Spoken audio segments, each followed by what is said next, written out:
I woke up a little later than usual that morning. Not drastically, just late enough to throw my rhythm off.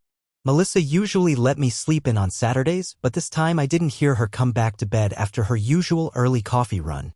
No gentle nudge. No warm body beside mine. Just silence and a vague sense that something was off before I even opened my eyes. The sunlight was already spilling through the bedroom blinds when I finally got up. Warm, golden, lazy light, the kind that makes everything look more peaceful than it really is. I rubbed the sleep from my eyes and stretched, my joints cracking like old floorboards, and walked barefoot into the hallway.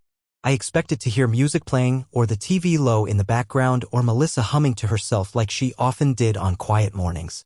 Instead, the only sounds were distant bird song outside and the low hum of the fridge. I stepped into the kitchen. There she was, Melissa, standing by the table, facing her laptop, her back to me. Her hair was pulled into a loose bun, the kind that looked effortlessly perfect, though I knew she fussed with it until it looked careless. She was in one of my old hoodies, navy blue, worn soft, sleeves bunched around her elbows. Her coffee sat steaming beside her, untouched. Everything looked normal. Like a still life, morning sun, ceramic mug, open laptop, peaceful silence. Too peaceful.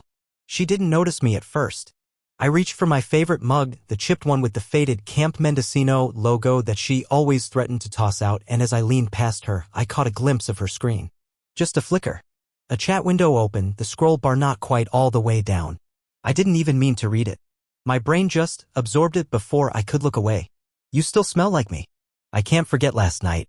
The words hit harder than they should have, fast, in asterisk mate, too specific to be a joke.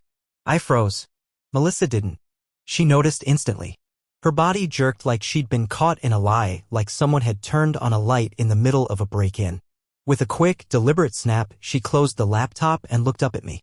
There was a flicker of something in her eyes. Annoyance? Defensiveness? I couldn't tell.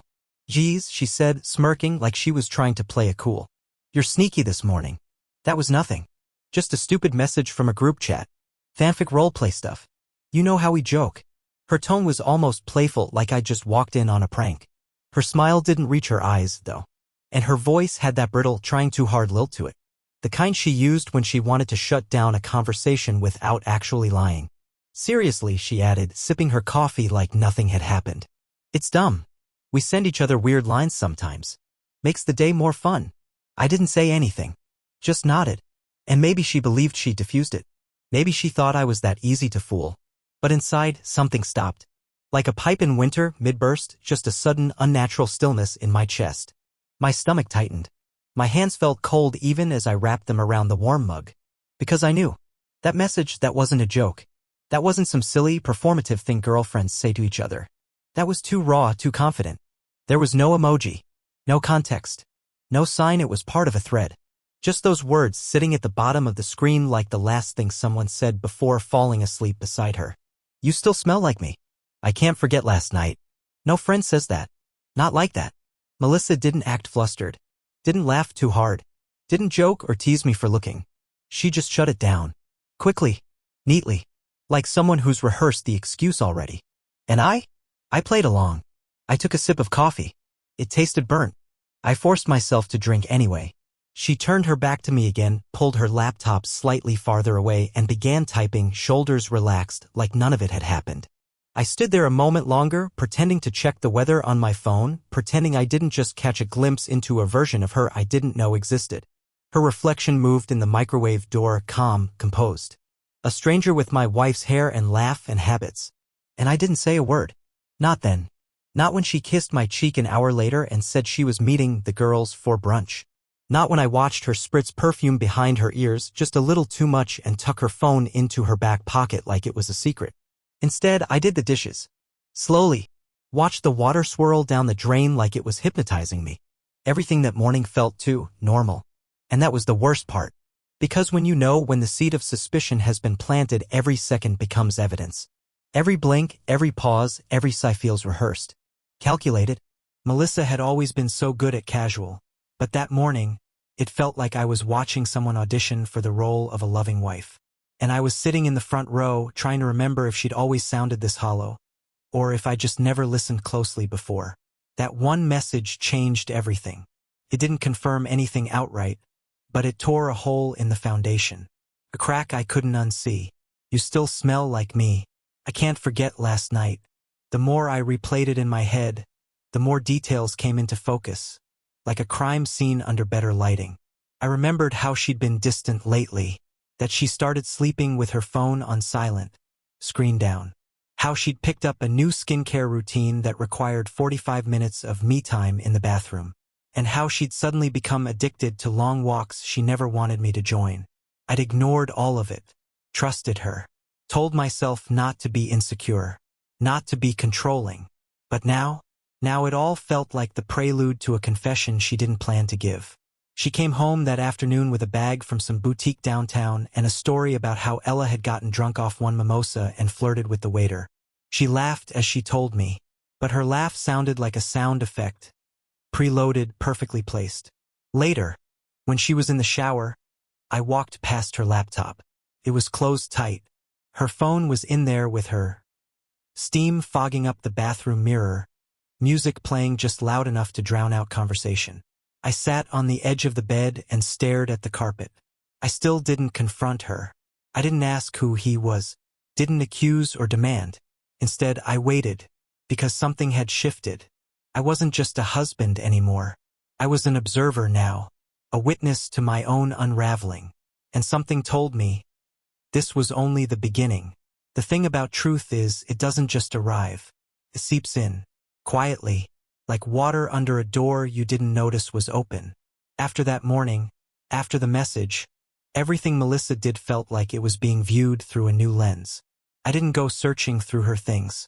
I didn't install trackers or read her texts. I just started paying attention, really paying attention. And when you do that, when you stop giving people the benefit of the doubt, you start seeing the threads. That afternoon, she left her phone on the table when she went to grab something from upstairs. I watched it like it was ticking.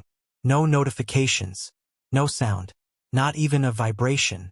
She used to leave it everywhere, kitchen counter, living room armrest, even next to the sink while cooking.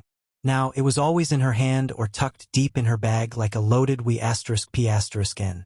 That one slip? I'm sure it wasn't on purpose. Maybe she felt safe again after brushing off the message that morning. But I'd already seen too much. She started going out more. Not wildly out of the ordinary, just enough to seem explainable. A coworker's birthday, a late client call, a book club that I wasn't allowed to ask about. Every event came with just enough context to make it sound reasonable, but always just vague enough to be uncheckable. The first time I noticed the calendar lie, it felt small, harmless even. She said she had a planning session for a retreat coming up. I nodded, told her to have fun. But the next day, I passed her laptop while she was in the bathroom and saw the retreat wasn't scheduled until the following month. Maybe she just got the dates wrong. That's what I told myself. Then it happened again. And again. Things didn't line up. Little things. She started locking the bathroom door. That sounds trivial, right? But we'd been together for years. We never locked the door unless we were mad. And when I knocked once, just to ask if she wanted anything from the store, she opened it an inch, face flushed, phone in hand, and snapped, "Can't I just have 5 minutes to myself?" I backed off. I always backed off. But it stuck with me. That quick, rattled panic in her voice. Like I'd caught her mid-theft, not mid-shower. And the lingerie? That was the cherry on top. She came home one Saturday with a small, glossy bag, black tissue paper inside. She made no effort to hide it. In fact, she flaunted it. Said she'd treated herself to something nice. "For yourself?" I asked, trying to keep my tone neutral. "Yeah," she said, flashing a casual grin. "It makes me feel good. Can I see it?" She hesitated. Just a beat. Then shrugged. "Nah, maybe later. It's kind of silly. I just wanted something that makes me feel, I don't know, confident." And that was that. But a week later, when I came home early from work, I found the bag gone from her drawer. And when I asked if she'd worn it, just to tease, she gave me a look like I was out of line. "We don't have to share everything," she said, putting on her earrings in the hallway mirror. "It's mine." And I just nodded again, because I didn't have proof. Not real proof, just clues. Just 1,000 tiny inconsistencies that formed a picture no one wanted to admit they were looking at. And then came the dinner. We were at my sister's place. Just a casual Sunday thing. Family gathering, nothing big. Melissa was always charming at these things, witty, relaxed, a little flirtatious in a way that came off as effortless. But that night, something felt different. Her guard was up, but her smile was wider than usual. Like she was performing. Acting like she wanted people to think everything was perfect. My brother-in-law made a harmless joke, something like, "You two better figure it out before the wedding bells get rusty." And Melissa smirked and said, "Please. I could walk out right now and be just fine." Everyone laughed. Nervous laughter. It was the kind of joke you let pass, assuming it was sarcasm. But I didn't laugh. I couldn't. Because I wasn't hearing the words anymore, I was hearing the truth under them. I watched her sip her wine, I scanning the room like she wasn't even aware of what she just said. Or maybe she was. That night, while she was brushing her teeth, I walked into our closet. I stood there for a long time staring at her suitcase. The one we always used for weekend trips. It still had the airline tag from her last work trip. Chicago, supposedly. I lifted it off the shelf, unzipped it. Empty. Of course it was. I zipped it back up slowly and set it down by the door. When she walked out of the bathroom and saw it, she raised an eyebrow. "What's that for?" she asked, laughing like it was a joke she didn't get yet. I didn't respond. I just stared at her. Not angry. Not sad. Just waiting. She tilted her head. "You okay?" And I remember that moment so clearly. Because something inside me was screaming, "Say it now. Ask her. Accuse her. Show her that you're not blind." But I didn't. I just said, "You might need it soon." She gave me a puzzled smile, leaned in, kissed my cheek. "You're acting weird," she whispered. Then she turned off the bedroom light. And that was it. I lay awake for hours, listening to her breathe beside me. Thinking about every red flag I'd waved away. The sudden defensiveness. The way her phone calls moved to the balcony. The late-night showers. The smells. The comments. The new underwear. The fact that she now answered "I love you" with "you too" like she was reading a line from memory. Everything that didn't make sense before made sense now. She was living two lives. And I was only in one of them. But that was about to change. Because now I wasn't guessing. Now I wasn't paranoid. I wasn't just connecting dots, I was holding the pen. And for the first time in weeks, maybe months, I stopped feeling like the victim in a story I didn't understand. Now I understood. And next time I wasn't going to pretend. It was almost funny, in a sick kind of way, how quickly the line between suspicion and certainty disappeared. How once you see it, really see it, the pretending becomes the most exhausting part of all. That night, I didn't sleep much. Melissa curled into me at some point like nothing had changed. Like we were still us. Her head rested on my shoulder. Her breathing slowed. And all I could think about was how her skin still smelled faintly of someone else's cologne. Not mine. Not anything I owned. A scent I couldn't name, but one I'd smelled once before on that jacket she wore home from a client meeting last month. The same jacket she said had been hanging near a guy's coat on the rack. I'd believed her then. Or rather, I'd made myself believe. Not anymore. The next evening, everything came into focus. It was subtle, the way the final thread snapped. She was in the shower. That wasn't new. Lately, she took longer showers. Always after dinner. Always right before bed. She claimed it helped her relax. And maybe it did. Maybe washing him off was part of her routine now. The difference this time? She left her phone in the kitchen. She always took it with her. Always. Even to check the weather or pick a playlist. But not this time. I don't know what made her slip. Maybe she was distracted. Maybe she thought I'd already gone to bed. Or maybe some part of her wanted to be found. I heard the chime. One simple notification. I didn't break any rules. I didn't guess a password or dig through her apps. The screen lit up on its own and the message was just there. Bright white letters on a background photo of the two of us at the coast last year. Smiling like idiots. Like we had something solid beneath our feet. The name wasn't saved. Just a number. But I recognized the area code. He was local. The message read, "When can we stay the night again? I miss waking up beside you." I read it twice. There it was. All the doubt, all the rationalizing, all the late-night overthinking wiped away with one line. He wasn't some harmless flirtation. He wasn't just a distraction. He was real. He had a place in her life. A schedule. A bed she had shared while telling me she was at a retreat with the girls. She hadn't just cheated on me. She'd made a second life. I didn't reply. I didn't scroll. I didn't touch anything. I just put the phone back down, same place, same angle, and sat at the kitchen island waiting. A few minutes later, I heard the water turn off. She walked into the kitchen in her robe, hair damp, face flushed from the steam. Her expression softened when she saw me. "Hey," she said, surprised. "You're still up." I nodded. She walked to the fridge, grabbed a bottle of water, took a long sip. Not a single flicker of guilt. Not even a glance toward her phone. "You okay?" she asked, leaning on the counter like we were about to talk about a movie or bills or weekend plans. "You're quiet." I looked at her. Really looked. There was a time I would have second-guessed myself. A time I would have searched her face for a sign that I was wrong. That there was an explanation. That I'd misunderstood everything. But not now. Now I saw her clearly. Not the woman I married, but the one who had slowly replaced her. Piece by piece. Lie by lie. I stood up and walked past her without answering. She turned, confused, but didn't follow. I went upstairs, brushed my teeth, got into bed.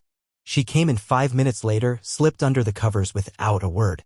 I watched her out of the corner of my eye as she scrolled through her phone. Probably checking to see if he'd messaged again. Or maybe already deleting the evidence. I didn't care anymore. Not about the details. I had seen enough.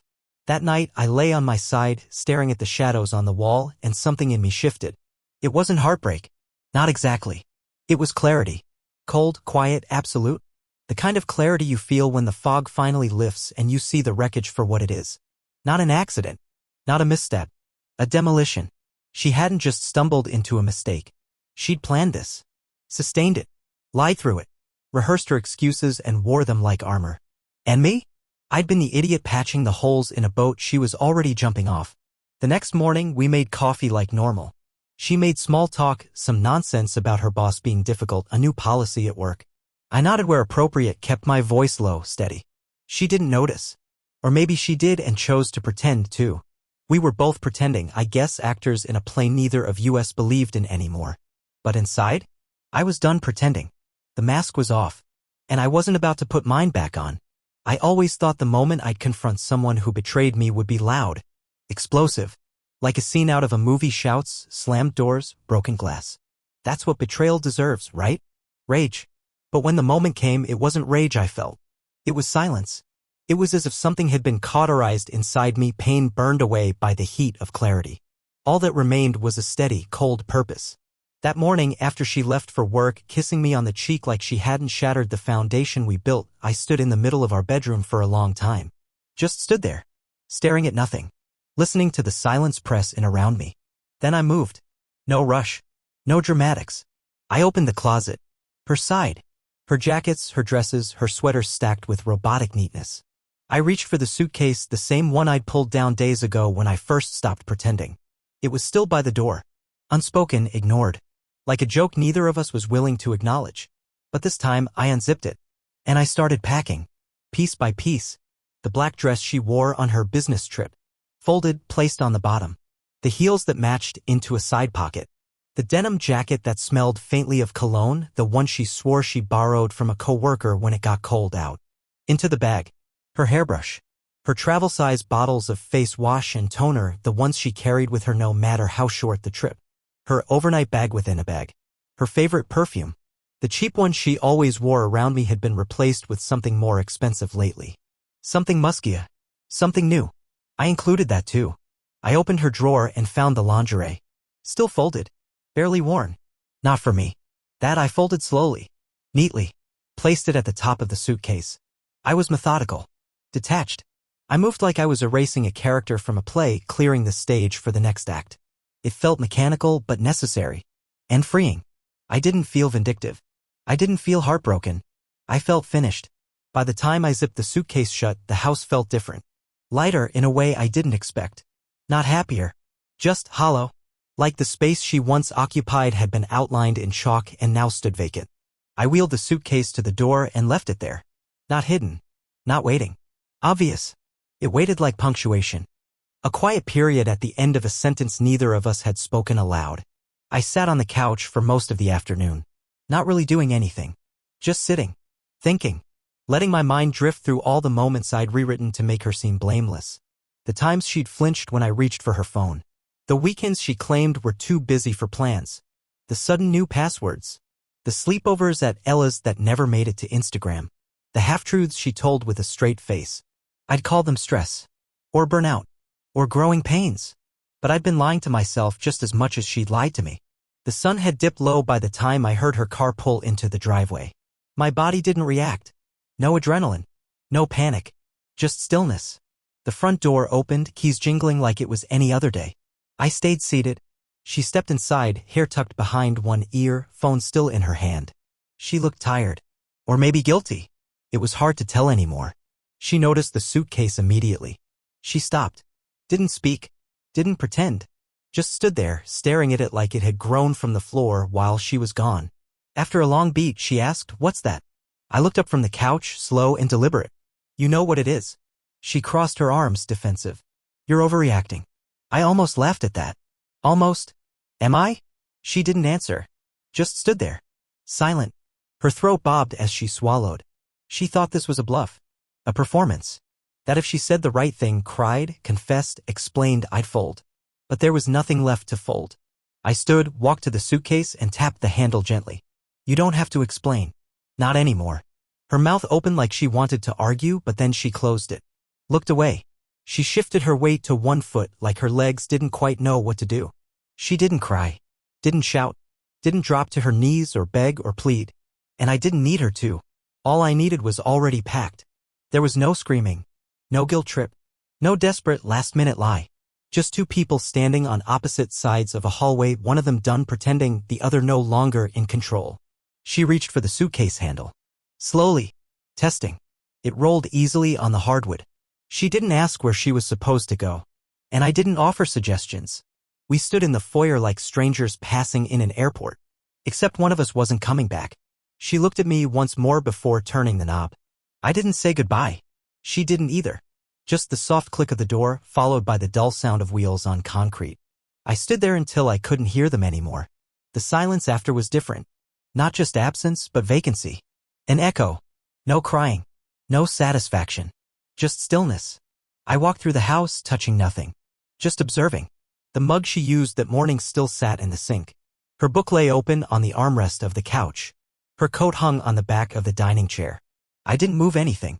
I just existed next to it all. Like visiting a place that used to be home but had already turned into a memory. I didn't sleep in our bed that night. Not out of grief. Out of instinct. It didn't belong to me anymore.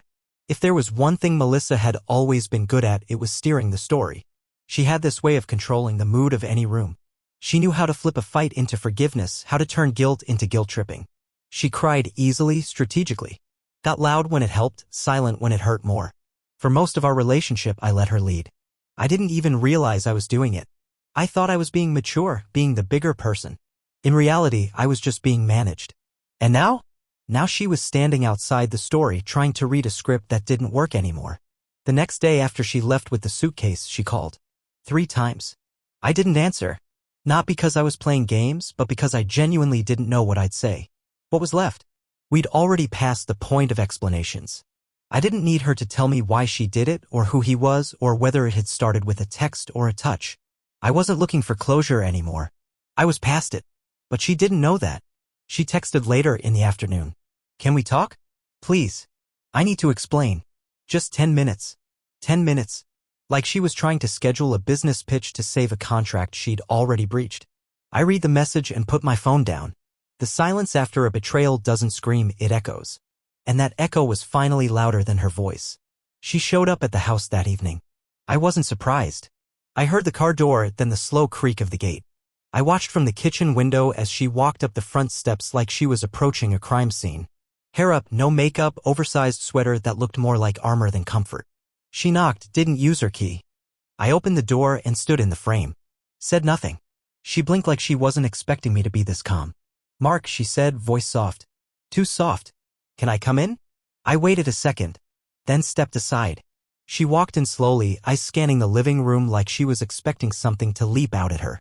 Or maybe she was hoping it still felt like her place. But it didn't. Not anymore. She stood near the couch, arms crossed. I know you're angry, she began. I'm not, I said. She paused. That threw her. She struggled. I made a mistake. No, I said, cutting her off. You made choices. She stared at me, blinking fast. That's when I saw it, the shift. The part where she realized this wasn't the same argument we'd had before. That I wasn't going to crack under the weight of her silence or soften at the sight of her tears. She tried again. Mark, I didn't mean for it to happen like this. It got out of hand. I was confused. You still are, I said. There was no bite in my voice. No sarcasm. Just fact. She moved to sit on the couch. I didn't stop her. I just leaned against the wall and crossed my arms. She tried to regain her footing. I saw her switch gears, move into the next tactic. The one where she makes it about how broken she is. How scared. How lost. I felt invisible, she said, eyes shining. Like I didn't exist anymore unless someone else was looking. You did exist, I said. I was there. I saw you. You just wanted someone else to. Silence. She wiped a tear. Waited for me to step toward her, to sit down, to say something comforting. I didn't. This wasn't a punishment. It wasn't cruelty. It was clarity. For once I wasn't reacting, I was reflecting. You've always said I don't open up enough, I said. That I don't show how I feel. So here it is. She looked up, eyes meeting mine. You broke something, I said. And you knew what you were doing. Every night you came home and looked me in the eye, you chose this. You chose him. You just didn't expect the story to end without you getting to narrate it. I'm not asking you to forget it, she said, voice cracking. Just, can we fix it? That was the moment she started to unravel. Because I didn't scream. I didn't accuse. I didn't even ask for answers. I just stood there. And she couldn't handle it. For the first time since this whole thing started, she didn't know what to do. Her voice rose just a notch. Her arms moved more. Her eyes darted. She was looking for the lever to pull, the switch to flip. The one that would make me say, okay, let's talk. The one that always worked. But I didn't move. And slowly, I saw her begin to panic, not outwardly, but internally. Her breathing changed. Her posture shifted. She realized she was playing a game with rules that no longer worked. The usual tricks had expired. You're not even going to try, she snapped suddenly. Just like that, you're done? I nodded. Yeah. She shook her head, stood up. You're being cold. You're not even letting me explain. I saw the messages, I said. I don't need the story. Her mouth opened. Then shut. Her hands fell to her sides. No more words. She stood there, unsure of herself, unsure of anything. I walked to the door and opened it. She looked at me with something between disbelief and desperation. And for the first time, I didn't flinch. You can stay here and keep talking, I said calmly, or you can leave with whatever self-respect you've got left. She stared at me for a long time. Then picked up her bag, turned, and walked out. No slam. No parting **T. Just the sound of her footsteps on the porch. As the door clicked shut behind her, I stood there, breathing slowly. She hadn't cried the way she usually did. She hadn't yelled. She hadn't begged. Because she couldn't. Not this time. This time, I'd already let go. She picked up the suitcase like it still didn't weigh what it should. Like maybe if she held it long enough, she could pretend it was just a weekend bag and not the evidence of something ending. I didn't stop her. I didn't say anything at all. She hesitated for a second at the door, her hand resting on the knob, waiting, maybe hoping for something. A pause. A plea. One more chance to take control. But there was nothing. So she left. No tears. No yelling. No goodbye. Just gone. And the second that door shut, it was like all the sound left the house. The air felt still. Hollow. I walked through each room, not touching anything, just absorbing the absence. Her book still sat dog-eared on the coffee table. Her perfume lingered on the sheets. Her hair tie was still looped around the bathroom faucet. Little ghosts of her in every corner. But she wasn't here anymore. And for the first time, I didn't want her to be. Ryan texted me just after sunset. You free tonight? I could use a drink. He'd been through his own version of this last year. Different details, same story. I said yes. We met at a quiet bar downtown. I told him everything from the moment I saw the message to the sound of her suitcase rolling out of the house. He didn't interrupt, didn't offer cheap advice. Just listened. You're in the worst part, he finally said. But it passes. Slowly. Then all at once. I nodded, not sure if I believed it yet. At some point, a woman sat on the bar stool next to me. We exchanged a few casual words, something about the weather, the drink menu. Nothing heavy. Just real. Human. It didn't mean anything. But it reminded me that life still existed outside the version I had just left behind. And that was enough. For now.